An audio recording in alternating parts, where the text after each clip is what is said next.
परिणामासाठी या तुमचाही दोष नाही. अरे माणूस जन्माला येतानाच कुणी गुन्हेगार जन्माला येत नसतो. त्याला हा समाज आणि या समाजातले समाज कंटक लोक त्याला गुन्हेगार बनवत असतात. एखाद्या गरीबाला हाताशी धरायचा, त्याच्याकडून वाईट कामं करून घ्यायची आणि आपण स्वतः मोठं व्हायचं आणि त्या गरीबाला मात्र त्या गरिबीत आयुष्यभर खेळत पाडायचं. तस्कर भाऊ यानं वैरत्व थांबत नाही. कुणीतरी आग झालं तर कुणीतरी पाणी व्हावं लागतं. असू द्या, तो तुमच्या दैवाचा भाग आहे. आज आमच्यावरती वेळ आली. एक काळ होता आमचाही, आम्ही बोट करेल त्या दिशेनं सगळी गंगा वाहत होती. पण आज काय अवस्था झाली आमची. तस्कर भाऊ, तुम्हाला मारायचंय ना? माझी एकच विनंती आहे तुम्हाला. आम्हा दोघांना संग मारावं. अगं एकाला मारलं काय, दोघाला संकट मारलं काय? मला पैशाशी मतलब आहे. घ्या तुमच्या देवाचं नाव.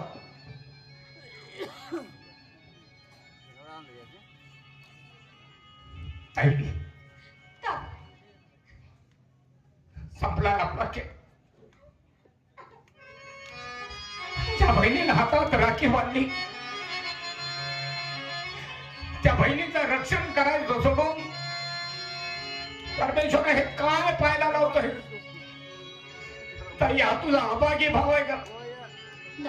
माफ कर मला, माझ्या हातून काही चूक झाली.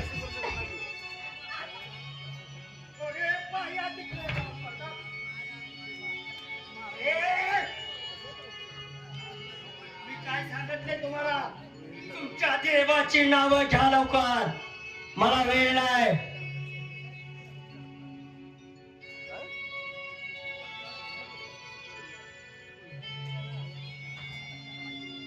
एक दिन एक दागा तलवार उचलली, एक दोन तुनका करणार.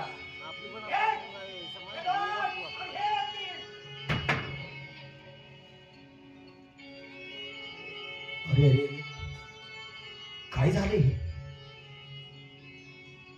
ह्या मुलांनी माझी संशय चालली नाही, हातातून गळून पडली. का? कोण आहे ती मुलं? परमेश्वर? सत्वशील आहेत? नाही, ह्या मुलासनी मारणार नाही, ह्यांना जीवदान देणार. मुलांनो,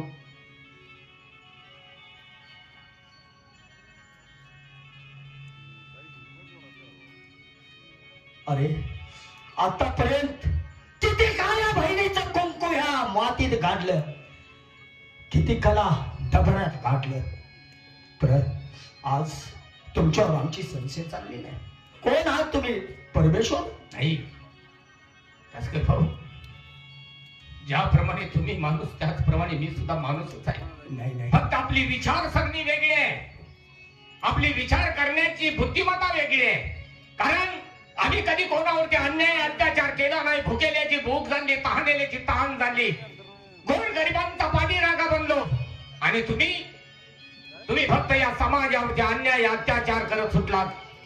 ज्या समशेरीच्या जीवावरती या समाजावरती अन्याय अत्याचार केला, आज त्या समशेरीने तुमची साथ सोडली.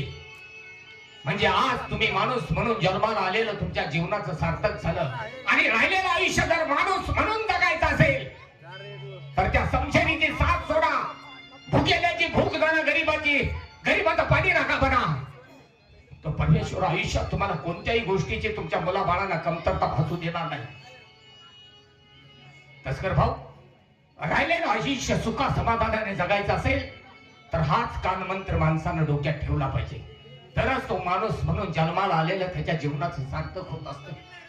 मी तुला आज वचन देतो, एखाद्या गरीबावर जर अत्याचार होत असेल तर तिथे समोर जाईल, छातीची ढाल करेन, मनगटाची संशय करेन, पण त्या गरीबावर अत्याचार होऊन देणार नाही. असं बोलला, मनाला कसं समाधान वाटलं. असंच राहावा, असंच वागा. नाही त्यात तुमचंच कल्याण आहे दादा. नाही, मी आज तुला काय काय बोललो? अगं तुला रखेल म्हणून ठेवायचा असा विचार केला. अगं माझी बहीण असती तर मी असं म्हणलो असतो का? कधी तर काळी तुझ्या दारात आलो तर एक पाठचा भाव म्हणून माझ्या हातात राखी बांध. तुमची कामगिरी तुम्ही करत होता, पण ते तुमच्या लवकर ध्यानात आलं नाही. तुमच्या ध्यानात यायला वेळ झाला. पण असू द्या दादा, हा माझा भाऊ, तसाच तू पण माझा भाऊच आहे.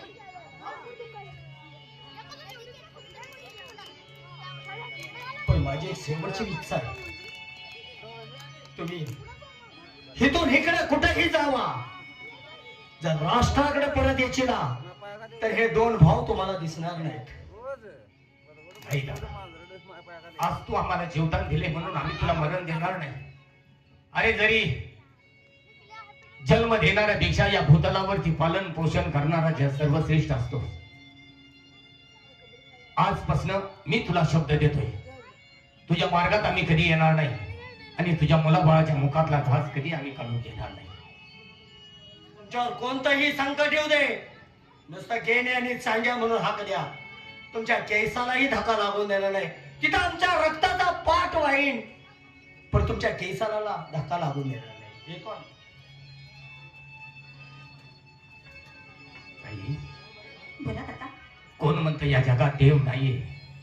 अगं त्याचं कुठंतरी थोडं फार अस्तित्व आहे, म्हणून त्या परमेश्वरानं आज आपल्याला पुन्हा एकदा जीवदान दिलंय. पण ताई, दादा, आता या घनदाट जंगलातून आता आपण बाहेर पडायचं कसं? आता इथून परत राजवाड्याकडे जायचं नाही. ताई, मग आपण जायचं तर कुठं? दिसेल त्या मार्गाने निघून जाऊ.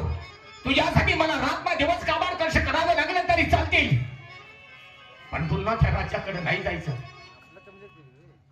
ही समोरची पायवाट दिसते, या पायवाटेने जाऊया.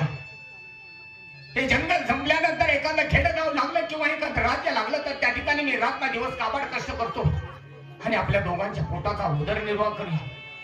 चालतंय?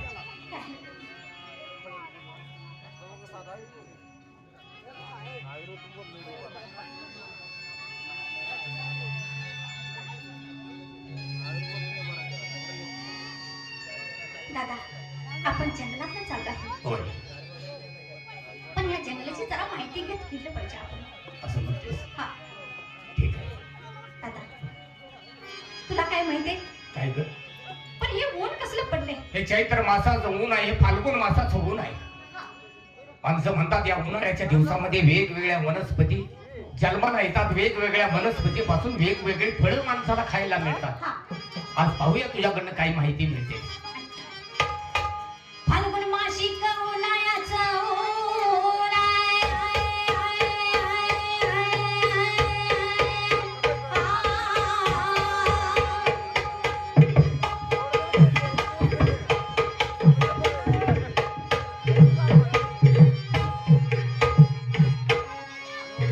फाल्गुन मासिक उन्हाळ्याचं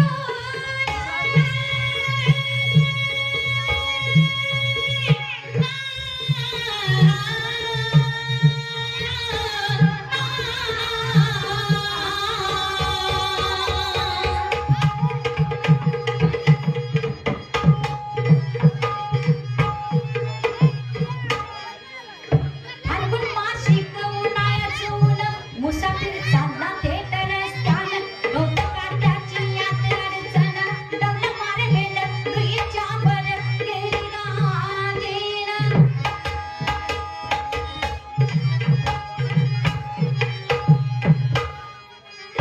हुंदा पोहण्याची झाली कापण, शिंप्या हरणाच्या चोपी बाजून, मोरे बाबळ चिंच जांभळ आंब्याचा बन.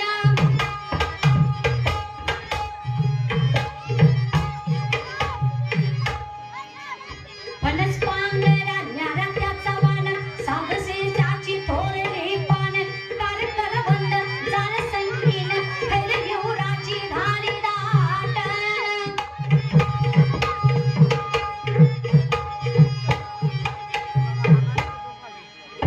चापचन्नाचा सुगंध आला वाऱ्याच्या झोकान, झाड अरजीसी करून जाईल तुकडी माकड, झाडावर पिकली कवट गोंधळ.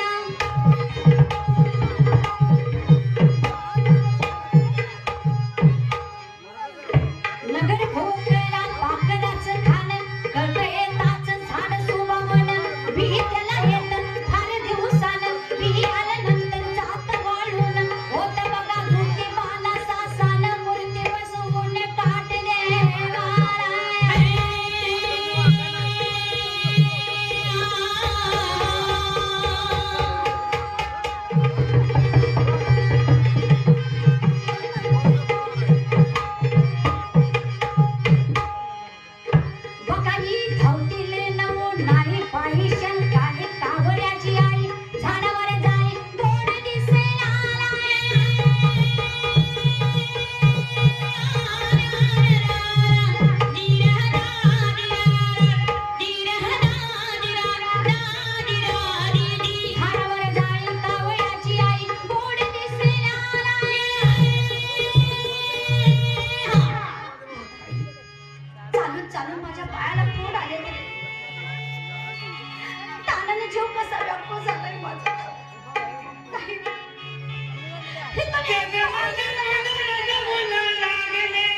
इथून एक पाऊल सुद्धा पुढे टाकणार नाही दादा. असं उन्हाने जीवाचे माझे तडके मोडते. वा परमेश्वर, नाही रे दादा. आज खरीच तू माझी सत्व परीक्षा पाहण्याचं ठरवलंयस. एका मागून एक संकट माझ्यावरती टाकतोयस, पण तू जितका हट्टेस तितका मी सुद्धा हट्टे. तुझ्या येणाऱ्या प्रत्येक संकटाला तोंड देणं माझं काम आहे. आई, या चैत्र मासात चालून तुला तहान लागली, ठीक आहे. या जंगलातून बाहेर पडण्याचा मला मार्ग माहित नाही, पण तुझ्यासाठी मला पाण्याचा हा शोध घेतलाच पाहिजे. होय दादा, काही आई? कर, पण पाण्याचा शोध लावू दे दादा. हे दिसणार आवड हे मोठं झाड आहे. या झाडाच्या खाली थांब. या जंगलात कुठं पाणी भेटते का ते पाहून येतो. पण माझी विनंती आहे, मी जोपर्यंत पाणी घेऊन येत नाही तोपर्यंत तू या झाडाखालून कुठेही जायचं नाही नाही. रे दादा, मला तुझ्याशिवाय खरी माझ्या आयुष्याचा शेवटचा आधार आहेस तू.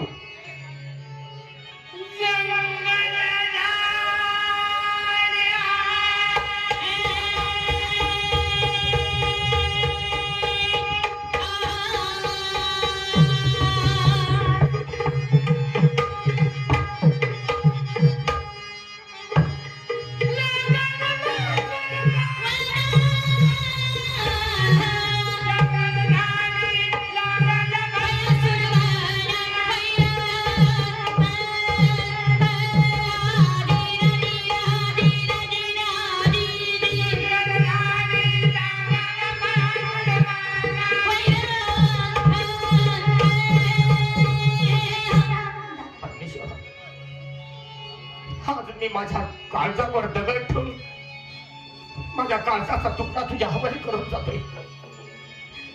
माझ्या ताईचं रक्षण कर.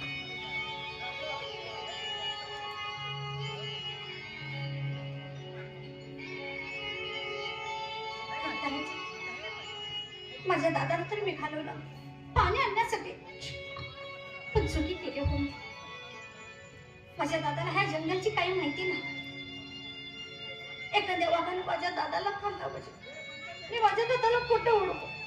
नाही नाही, दादाच्या पाठोपाठ आपण त्याच्या मागोमाग गेलं पाहिजे. हे तर नको थांबायला, नाही थांबायचं.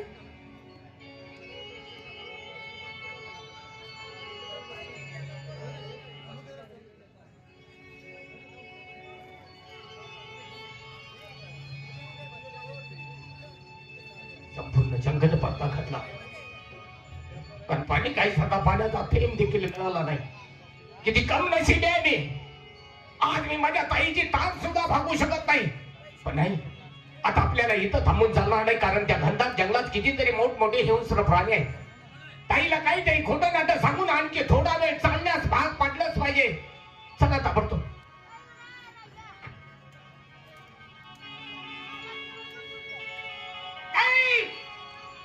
अरे अरे, या झाडाखाली माझ्या ताईला थांबवलं होतं.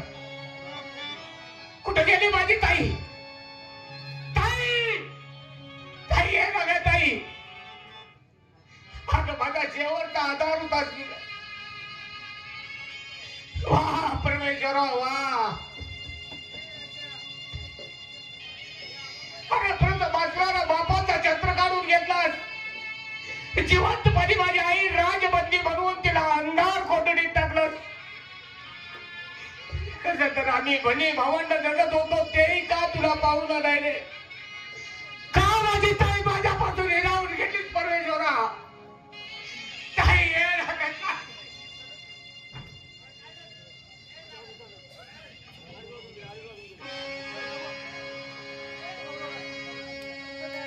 कोण दाखविल वाट, कोण दाखविल वाट, भोवऱ्यात ही जीवन नौका, लाटेवरतीला गुरुदेवा रे, सांग तुझ्या विना कोण दाखविल वाट.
मातीची